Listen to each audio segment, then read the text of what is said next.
السلام علیکم ورحمۃ اللہ وبرکاتہ۔ مرحبا وعلیکم السلام۔ بعودتکم ایھا الطلاب الکرام الی درس الحدیث من جدید، فحیاکم اللہ وزادکم اللہ شرفا وعزا۔ رب اغفر وارحم وانت خیر الراحمین، داعین اللہ جل شأنہ ان یبارک لنا فی هذه العلوم والدروس۔ رب زدنی علما، رب اشرح لی صدری ویسر لی امری، واحلل عقدۃ من لسانی یفقهوا قولی۔ رب یسر ولا تعسر واتمم بالخیر، رب سهل ویسر ولا تعسر علینا یا میسر کل عسیر۔ عزیز طلباء، اللہ کی توفیق اور اس کے فضل و کرم سے مشکات المصابیح کے سلسلہ دروس کا یہ ایپیسوڈ نمبر 17 یعنی 17واں سبق آپ کے سامنے موجود ہے، اور آج ہمارے زیر مطالعہ احادیث 1446 سے 1455 تک آپ کے سامنے بھی ریٹن ہیں۔ تو اللہ کی بارگاہ میں دعا ہے کہ جو کچھ کہا سنا جائے اللہ اس پہ سوچ سمجھ کر عمل کی توفیق دے۔ حسب معمول انشاءاللہ ہمارا فوکس ترجمہ پر ہوگا اور خاص الفاظ کو واضح کیا جائے گا، اور پھر احادیث کی نشاندہی، ان کی احادیث کی اسنادی حیثیت کی نشاندہی بھی انشاءاللہ کی جائے گی۔ تو آتے ہیں آج کی اس سبق کے سلسلے میں احادیث کی اصل نصوص کی جانب۔ براہ راست کتاب سے دیکھتے ہیں کہ ہمارے پاس پہلی حدیث ہے 1446، اور جیسا کہ عزیز طلبہ آپ کو معلوم ہے کہ یہ کتاب الصلاۃ کا یہ سلسلہ جس کے تحت کئی ابواب آئے ہیں اور آ رہے ہیں، اور ان ابواب کے تحت فصول ہیں، ترتیب کے ساتھ آج کا یہ جو لیسن، جیسا کہ پچھلا سبق بھی اسی سے متعلق تھا، صلاۃ العیدین، نماز عید الاضحیٰ اور عید الفطر کی نماز کے بارے میں۔ پہلی حدیث جابر رضی اللہ عنہ سے قال،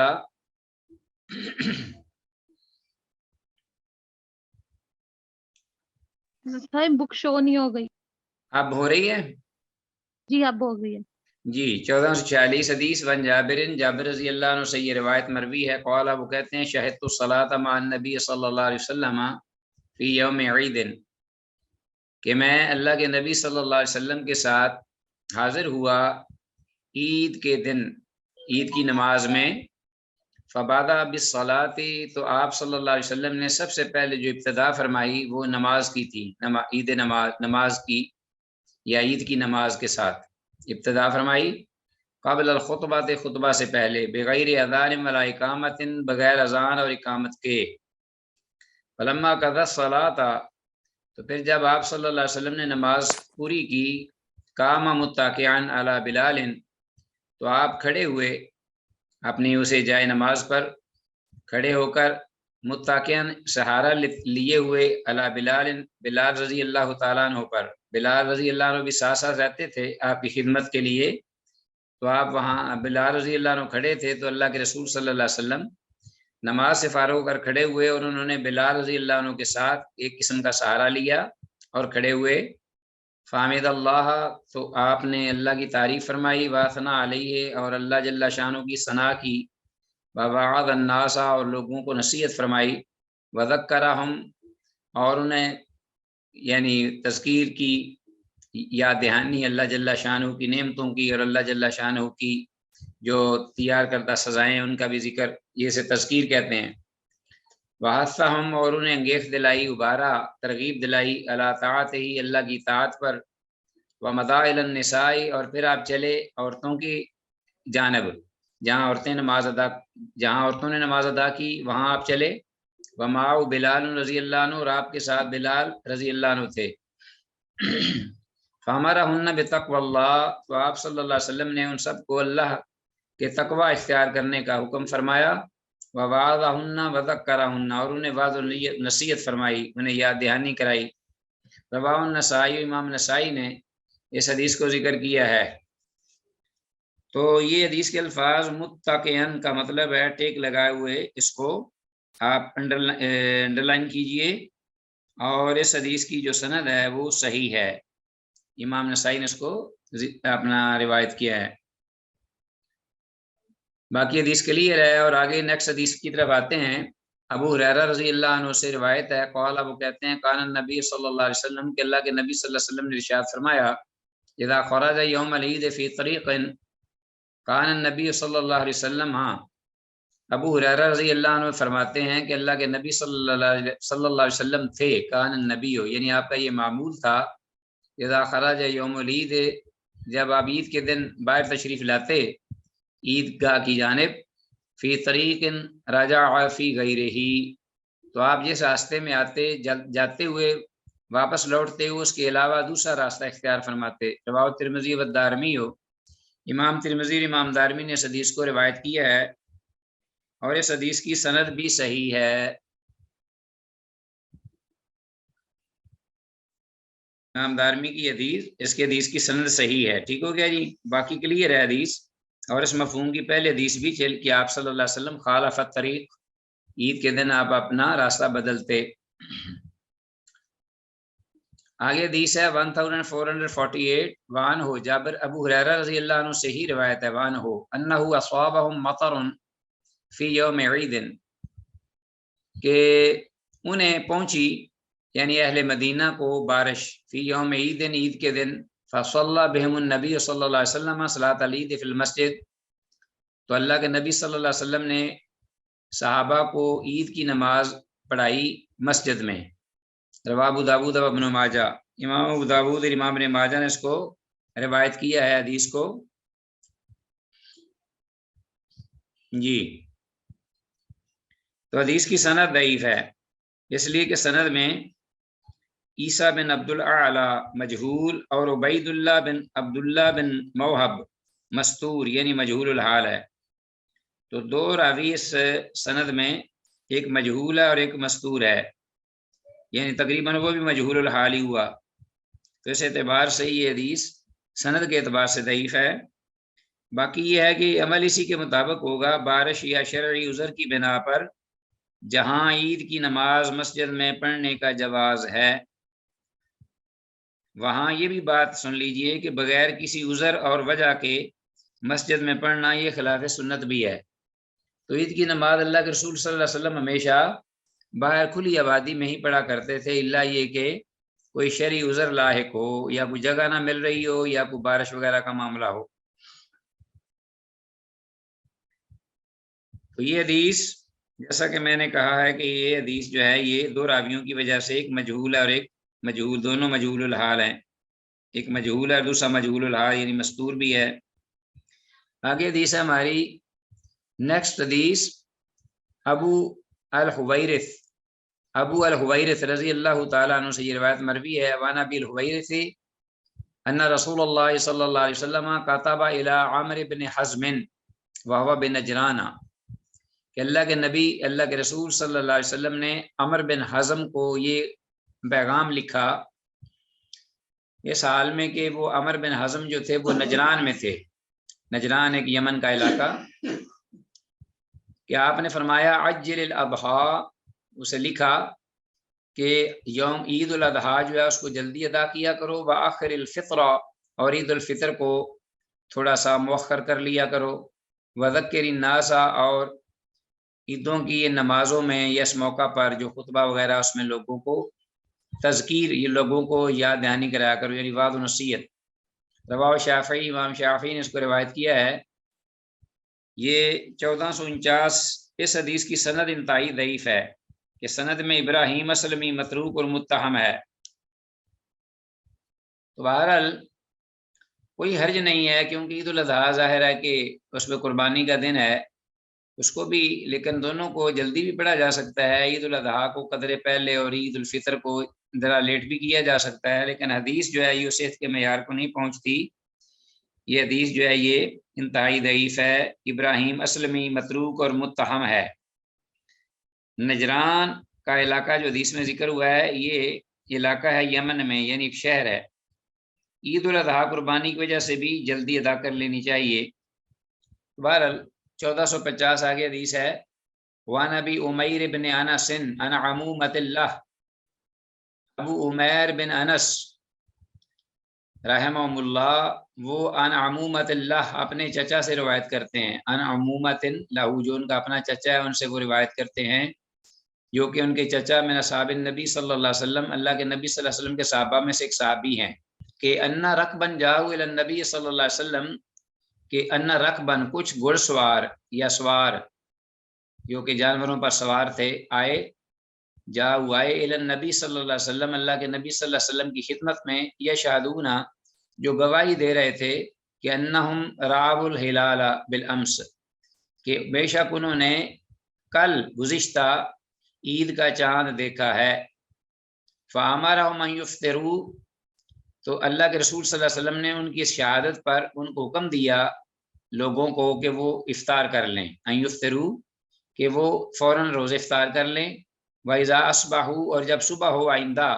ان یغدوا الی مصلاہم، تو آئندہ کل یعنی آنے والا جو کل ہے اس میں وہ عید گاہ کی جانب چلیں، پہنچیں، تاکہ وہاں عید کی نماز جو ہے وہ پڑھی جا سکے۔ رواه ابو داود والنسائی، امام ابو داود اور امام نسائی نے سے روایت کیا ہے اس حدیث کو۔ 1450 حدیث، اس حدیث کی سند صحیح ہے۔ تو عزیز طلبہ، عید کے چاند کے لیے کم از کم 2 معتبر آدمیوں کی شہادت ضروری ہے۔ عید کے چاند کے لیے اگر 2 کم از کم جو عادل ہیں، ضابط ہیں، صحیح سچے سچے مسلمان ہیں معتبر معاشرے میں، اگر وہ کہہ دیں کہ عید کا چاند طلوع ہو گیا ہے، ہم نے دیکھا ہے، تو 2 کم از کم چاہیے۔ رمضان کے چاند کے لیے 1 بھی کافی ہے، جبکہ عید کے لیے کم از کم 2 ہیں، 2 گواہیوں کی ضرورت ہے، ضروری ہے۔ عید کی نماز کا وقت گزر جانے کے بعد، اسی طرح عید کی نماز کا وقت گزر جانے کے بعد اگر چاند طلوع ہونے کی اطلاع موصول ہو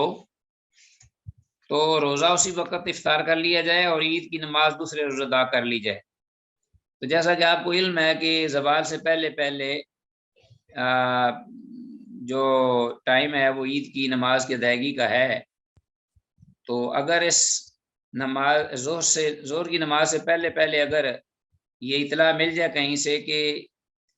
کل شام گزشتہ شام کو عید کا چاند نظر آ گیا تھا، تو لوگوں کو چاہیے کہ وہ فوراً روزہ افطار کر کے عید کی نماز پڑھ لیں۔ لیکن اگر عید کی نماز کا وقت نکل گیا ہو، یعنی ظہر کی نماز بھی نکل گئی ہو چکی ہو، تو روزے تو افطار کریں گے ہی، لیکن جو عید کی نماز ہے وہ اگلی صبح پڑھ لی جائے۔ آگے ہے 1451 حدیث، اس باب کی 3ری فصل ہے، الفصل الثالث، وعن ابن جریج قال، ابن جریج رحمۃ اللہ علیہ سے یہ روایت ہے، وہ کہتے ہیں اخبرنی عطاء، کہ مجھے عطاء رحمۃ اللہ علیہ نے خبر دی، بتایا، عن ابن عباس و جابر بن عبداللہ، عبداللہ بن عباس رضی اللہ عنہما و جابر بن عبداللہ رضی اللہ عنہما، دونوں اجمعین اقطعین، رضی اللہ عنہم اجمعین اقطعین، ان دونوں جلیل القدر صحابہ سے عطاء بیان کرتے ہیں اور خبر دیتے ہیں ابن جریج کو کہ عبداللہ بن عباس اور جابر بن عبداللہ رضی اللہ عنہم دونوں نے قالا، یہ کہا ہے، لم یکن یؤذن یوم الفطر، کہ نہ ہی فطر کے دن، عید الفطر کے دن، ولا یرم الاضحیٰ، اور نہ ہی عید الاضحیٰ کے دن اذان دی جاتی تھی، ٹھیک ہے، اذان نہیں دی جاتی تھی، اذان نہیں کی جاتی، کہی جاتی تھی۔ ثم سألتہ، یعنی عطاء، پھر ابن جریج یہ کہتے ہیں جو راوی ہیں کہ پھر میں نے پوچھا ان سے، کن سے، یعنی عطاء سے، بعد حین، کچھ دیر بعد، کچھ عرصہ بعد، کچھ مدت بعد، ان ذالک، اس بارے میں، فاخبرانی، تو انہوں نے مجھے بتایا،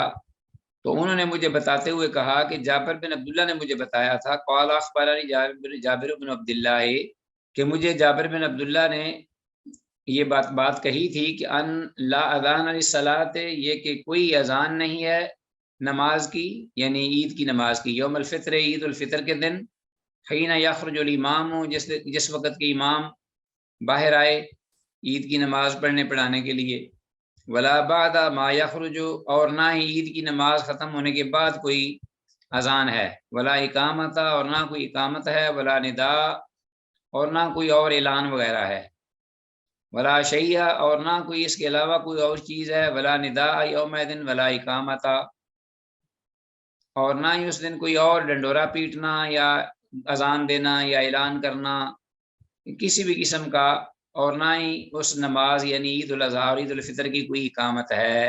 رواه مسلم، امام مسلم اس کو روایت کیا ہے، بالکل کلیئر حدیث ہے اور صحیح مسلم کی صحیح حدیث ہے، حدیث طلبہ جو ہم نے ابھی پڑھی ہے 1451۔ ولا نداء، یہ ظاہر ہے کہ اس کا معنی یہی ہے، انڈر لائن کیجئے کہ حدیث کے الفاظ سے واضح ہوتا ہے کہ عید کے دن کسی قسم کی اذان و اقامت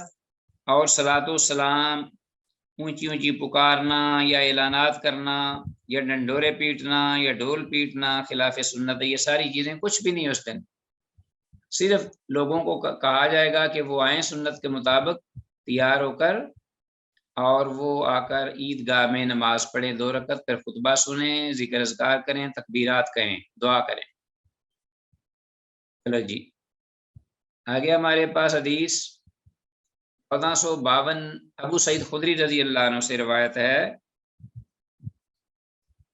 ان رسول اللہ صلی اللہ علیہ وسلم کان یخرج یوم الاضحیٰ، کہ رسول اللہ صلی اللہ علیہ وسلم کا معمول تھا کہ وہ نکلا کرتے تھے یوم الاضحیٰ، عید الاضحیٰ کے دن، یعنی بڑی عید قربانی کی، و یوم الفطر اور عید الفطر کے دن، فیبدأ بالصلاۃ، تو سب سے پہلے آپ ابتدا کرتے نماز کے ساتھ، اس دن کا آغاز عبادت کا نماز سے ہوتا تھا۔ فَإِذَا صَلَّى صَلَاتَهُ، تو پھر جب آپ اپنی نماز پڑھ لیتے، قام، تو آپ کھڑے ہوتے، فَأَقْبَلَ عَلَى النَّاسِ، تو آپ متوجہ ہوتے لوگوں کی جانب، جو لوگ بیٹھے ہوتے تھے صفوں میں، وَهُمْ جُلُوسٌ فِي مُصَلَّاهُمْ، میں حال میں کہ وہ بیٹھے ہوتے تھے اپنی اپنی جائے نماز پر یا جگہوں میں، نماز پڑھنے کی جگہوں میں۔ فَإِنْ كَانَتْ لَهُ حَاجَةٌ بِبَعْثٍ، اگر آپ صلی اللہ علیہ وسلم کو کوئی ضرورت ہوتی کوئی کسی لشکر کے بھیجنے کی کسی جانب، تو ذَكَرَهُ لِلنَّاسِ، تو آپ صلی اللہ علیہ وسلم لوگوں کے سامنے اس کا تذکرہ فرماتے۔ أَوْ كَانَتْ لَهُ حَاجَةٌ بِغَيْرِ ذَلِكَ، یا اگر آپ کو کوئی اس کے علاوہ کوئی کسی اور چیز کی ضرورت ہوتی، أَمَرَهُمْ بِهَا، تو آپ صلی اللہ علیہ وسلم ان کو اس حکم کو بجا لانے کا حکم دیتے۔ وَكَانَ يَقُولُ، اور پھر فرماتے آپ اس کے بعد، تصدقوا تصدقوا تصدقوا، صدقہ کرو صدقہ کرو صدقہ کرو۔ یہ 3 بار کے الفاظ توقید کے لیے ہیں کہ بہت زیادہ اہمیت ہے صدقہ کی، اس دن اللہ کو بڑا ہی محبوب ہے عمل۔ وَكَانَ أَكْثَرُ مَن يَتَصَدَّقُ النِّسَاءُ، اور اس سلسلے میں سب سے زیادہ جو صدقہ کرتی تھیں وہ عورتیں تھیں۔ وَكَانَ أَكْثَرُ مَن يَتَصَدَّقُ النِّسَاءُ، ماشاء اللہ سبحان اللہ۔ تو اس امت کی عورتیں کسی بھی اعتبار سے پیچھے نہیں مردوں سے، بلکہ آگے آگے ہوتی تھیں صحابیات۔ ثم ينصرف، پھر آپ پلٹتے واپس لوٹتے، یعنی اپنے گھر تشریف لے جاتے۔ فلم یزل كذلك، اسی طرح یہ معاملہ رہا، یعنی عیدین کے دوران یہ معمولات جو سنت تھے۔ حتیٰ کان مروان بن الحکم، یہاں تک کہ مروان بن حکم اموی خلیفہ وہ آیا، فخرجت مخاصرا مروانہ، تو راوی جو ابو سعید خدری رضی اللہ عنہ جو بیان کر رہے ہیں وہ کہتے ہیں کہ جب مروان بن حکم کا دور آیا تو ظاہر ہے کہ اس نے عید خود پڑھانی تھی، خطبہ دینا تھا، تو کہتے ہیں کہ میں نکلا خود مخاصراً مروانہ، مروان کی جو کمر تھی اس کو پکڑے ہوئے، اس پر ہاتھ رکھے ہوئے میں نکلا، یا کمر میں ہاتھ ڈال کر نکلا، جو بھی صورت تھی، مروان کی کمر میں ہاتھ ڈال کر نکلا، یعنی اتنا اس کو ساتھ لے کر آپ نے ملا کر، ایسے قرب کا احساس ہوتا ہے، اور اس طرح کے میں اس کو ساتھ لے کر نکلا عید کے روز عید گاہ کی جانب۔ حتیٰ اتینا المصلی، یہاں تک کہ ہم عید گاہ میں آئے، فائدہ یعنی جو نماز پڑھنے کی جگہ تھی، فائدہ کثیر بن السلط، کہ جب کہ کثیر بن سلط جو تھے رضی اللہ عنہ، قد بنا ممبرن، انہوں نے ایک ممبر بنا لیا ہوا تھا، من طین و لبن، مٹی اور اینٹ سے، مٹی یعنی گارے وغیرہ اور پتھر جو کہ مٹی کے تھے یا اینٹیں وغیرہ تھی، ان سے انہوں نے ایک ممبر بنا لیا ہوا تھا وہاں عیدگاہ میں، یعنی مصلی جو تھا۔ فَإِذَا مروان يُنَازِعُنِي يَدَهُ، تو مروان جو تھا وہ چونکہ میں نے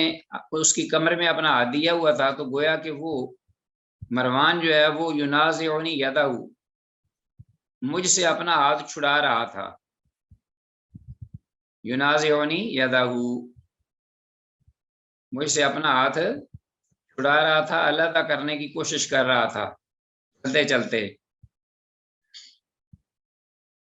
تو کثیر بن سلط جو ہیں یہ رحمت اللہ علیہ ہیں، انہوں نے گارے اور اینٹوں سے ایک ممبر جو ہے وہ تیار کیا ہوا تھا۔ تو حضرت ابو سعید خدری رضی اللہ عنہ فرماتے ہیں کہ جو مروان ہے وہ مجھ سے اپنا ہاتھ کھینچ رہا تھا، گویا کہ مجھ سے اپنا ہاتھ چھڑا رہا ہے یا میرا ہاتھ پکڑ کے کھینچ رہا ہے، گویا کہ کاننا یجرنی، وہ مجھے کھینچ رہا تھا، نحو المنبر، ممبر کی جانب، وانا اجرہ نحو الصلاۃ، اور میں اس کو کھینچ رہا تھا نماز کی جانب، یعنی عیدگاہ جہاں نماز پڑھی جاتی ہے وہاں اس کی جانب، جہاں ممبر نہیں تھا۔ فلما رأیت ذلک منہ، تو پھر جب میں نے اس سے یہ معاملہ دیکھا کہ وہ نماز کی طرف نہیں آ رہا بلکہ ممبر کی طرف جا رہا ہے، تو قل، تو میں نے کہا، ابو سعید خدری رضی اللہ عنہ کہتے ہیں، این الابتداء بالصلاۃ، وہ کہاں گئی ابتدا نماز سے، کہاں گیا وہ عمل جب کہ نماز ابتدا ہوا کرتی تھی۔ فقال، تو مروان کہنے لگا، لا، نہیں یا ابا سعید، ہے ابو سعید، قد تورے کا ما تعلم، وہ معمول جو ہے وہ چھوڑ دیا گیا ہے جیسا کہ تو جانتا ہے، جو آپ جانتے ہیں کہ وہ جو معاملہ تھا جو کہ دن رسالت سے آ رہا تھا خلفائے راشدین میں بھی، وہ اب چھوڑ دیا گیا، ترک کر دیا گیا۔ بول، تو میں نے کہا، کلا، ہرگز نہیں، والذی نفسی بیدہ، اس ذات کی قسم کہ جس کے ہاتھ میں میری جان ہے،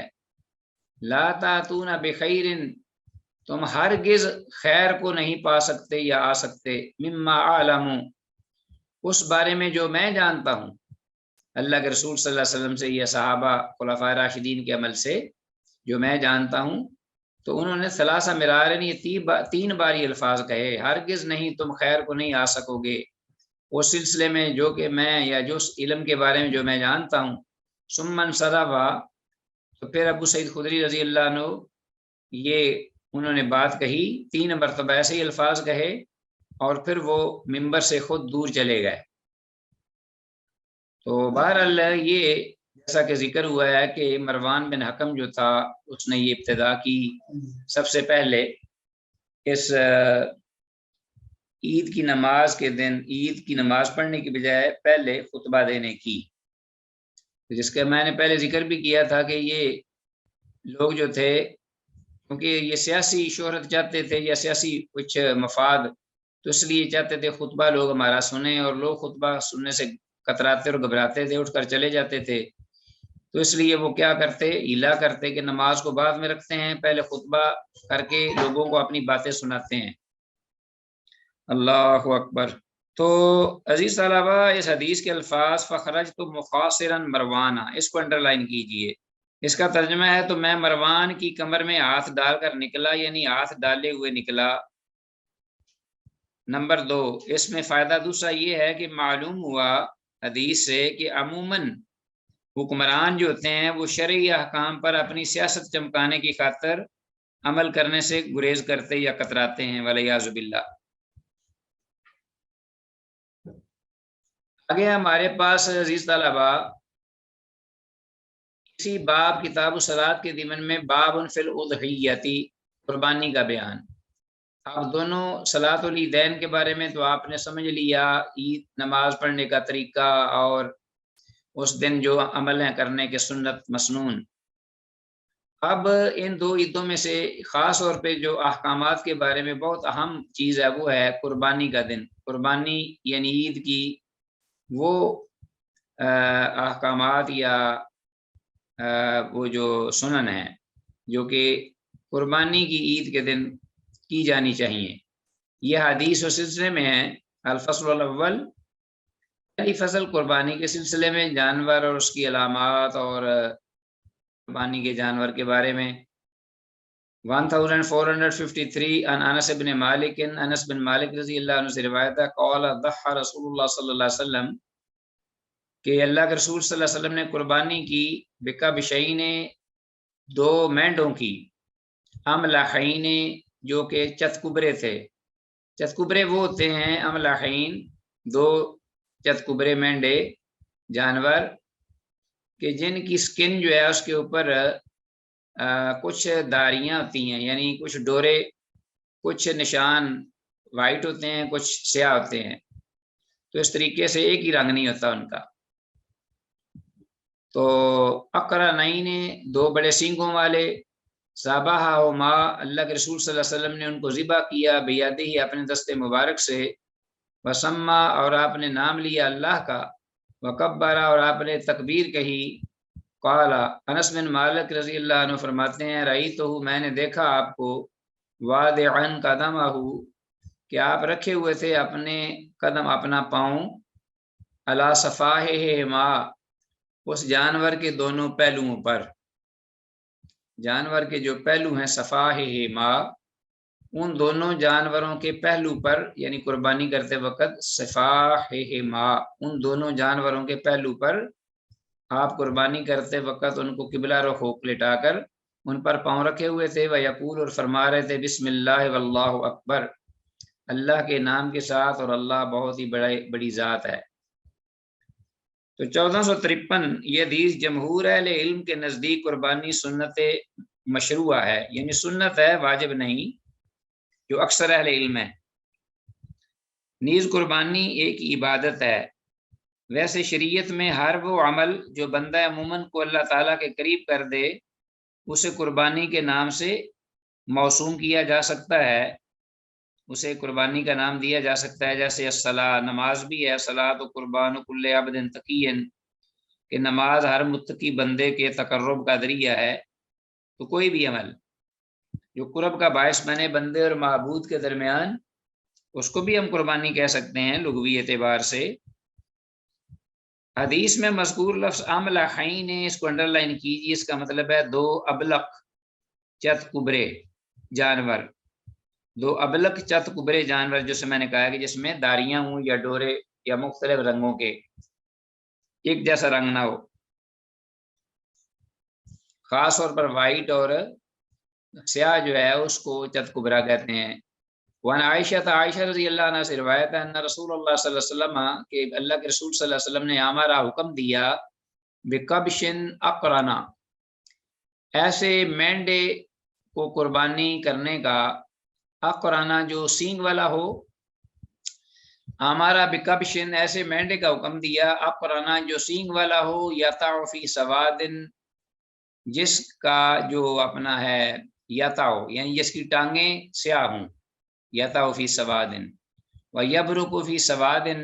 اور جس کا جو پیٹ ہے نیچے والا حصہ وہ بھی سیاہ ہو، وینظر فی سوادن، اور جس کی آنکھیں بھی سیاہ ہوں، فاعطی بہ لیضحی بہ،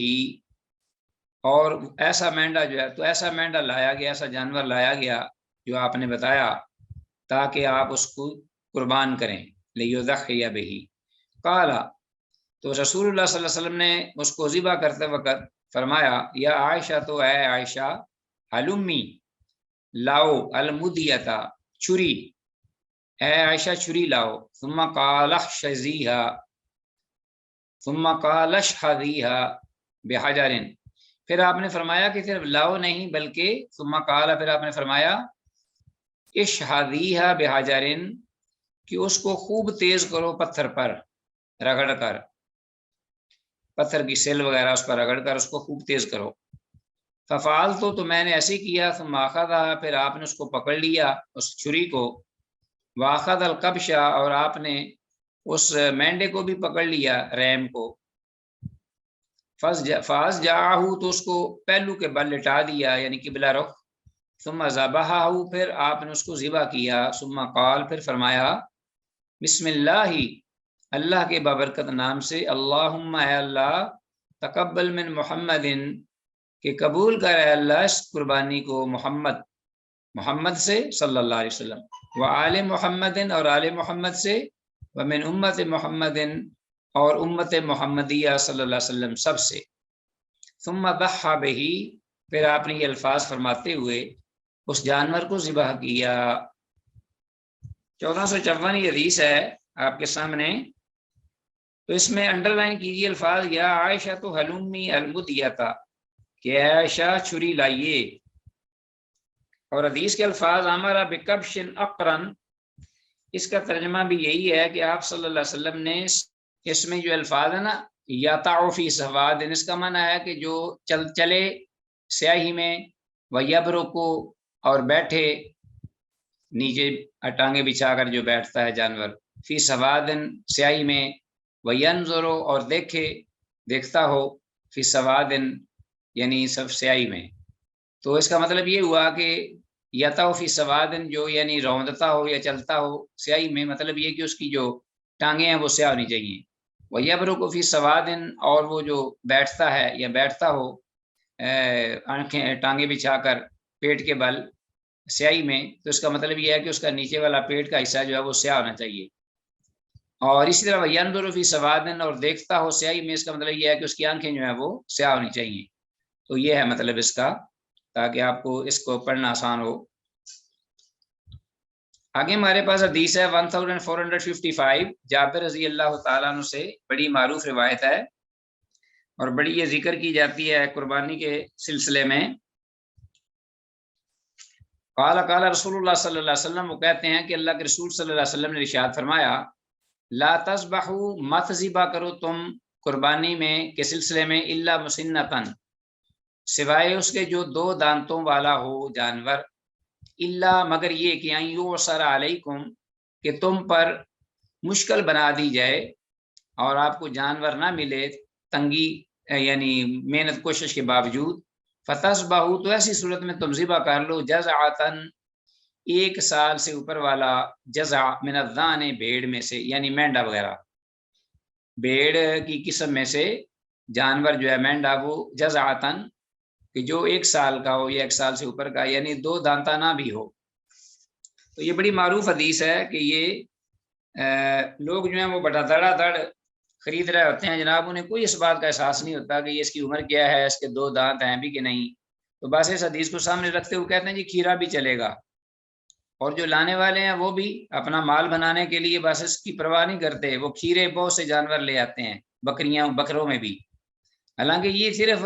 نہ ملنے پر کوشش پوری انسان کرے تو نہ ملے تو پھر وہ کھیرا بھیڑ کی نسل میں سے لے لے، مینڈا بکرا نہیں لے سکتا۔ تو اس کی بڑی مخالفت ہوتی ہے اس بات کی، اور لوگ اس کی توجہ اس طرف نہیں دیتے۔ تو حدیث میں مذکور لفظ مسنہ، اس کو انڈر لائن کیجیے، اس سے مراد وہ جانور ہے جس کے آگے کے 2 دانت اکھڑ کر یعنی گر پڑیں اور دوبارہ نکل آئیں اس کی جگہ پر، تو وہ 2 دانتا ہوگا۔ بکری کا مسنہ 2 سال، گائے کا 3 سال اور اونٹ کا 6 سال میں ہوتا ہے، یہ ذہن میں رکھ لیجئے گا۔ مسنہ جو کس کو کہتے ہیں، اگر بکرا ہے بکری کا نسل میں سے تو وہ مسنہ 2 سال میں جو ہوتا ہے، یعنی 2 سال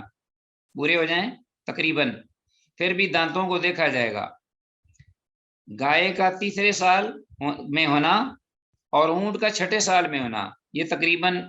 2 دانتا بنتا ہے، 2 دانتوں والا کہ اس کے سامنے کے 2 دانت گر پڑیں اور اسی جگہ 2 نئے نکل آئیں۔ بکری، گائے اور اونٹ دوندہ ہونے کے بغیر قربانی میں قطعاً جائز نہیں۔ حدیث میں مذکور لفظ جزعتن یا جزعتن سے مراد وہ جانور ہے جس پر 1 سال پورا ہو چکا ہو اور 2 سال میں وہ قدم رکھ چکا ہو، خواہ وہ 2 دانتا ہو یا نہ ہو، اس کے دانت نہیں دیکھے جائیں گے، اس کی صرف عمر کو دیکھا جائے گا کہ اگر وہ 1 سال پورا کر چکا ہے تو اس کو آپ بھیڑ کی قبیل سے مینڈا وغیرہ وہ کر سکتے ہیں اگر تندرست ہے، اچھا ہے، خوبصورت ہے۔ احناف کے نزدیک بھینس کی قربانی بھی دی جا سکتی ہے۔ یہ میں نے اضافی آپ کو بات کہی ہے، انشاءاللہ اس پر بھی باتیں ہوں گی۔ اللہ تعالیٰ ہم سب کو جو کچھ کہا سنا ہے اس پہ عمل کی توفیق دے۔ ھذا ما عندی واللہ اعلم بالصواب۔